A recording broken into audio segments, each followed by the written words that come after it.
qaqaşım vəziyyət. Yeni avtoşlardır küçələrdə, oyun çıxardırlar gecələrdə. Çoxlu sürən var bizim məkanda, riskə girən var bizim məkanda. Həm razində, həm vasmoyda, həm montunda, həm sızmoyda. Sürət yüzlə qırğı dönürlər, Bakıda kalandır, qaqaş sürürlər. Çıxır avtoşlar hər gün şəhərə, maşınla qalxır Allah iki təkərə. Qırmızıdan da keçir elə avtoş, olmu qayıqda, heç gələ sərxoş. Onlar üçün tam başqadır bu həyat. Sürürsə oğlan gəlindi ona çat. Onlar qoyurlar qayıları saç baş. Sürə bilmirsən sürmədə qardaş.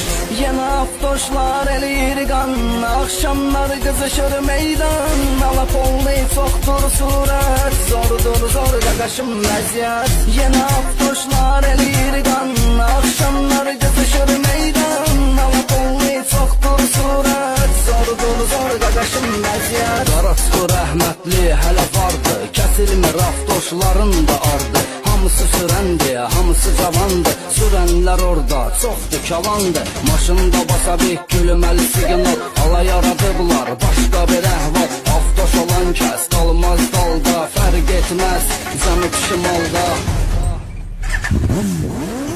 Yeni avtoşlar eləyir qan, axşamlar qızışır meydan. Alap olmayı çoxdur surət, zordur zor qaqaşım vəziyyət. Yeni avtoşlar eləyir qan, axşamlar qızışır meydan.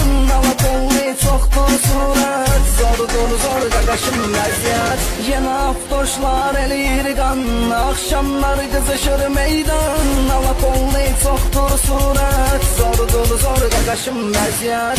Yeni avtoşlar eləyir qan, axşamlar qızışır meydan. Alap olmayı çoxdur surət, zordur zor qaqaşım vəziyyət. Hansı təqdim edir?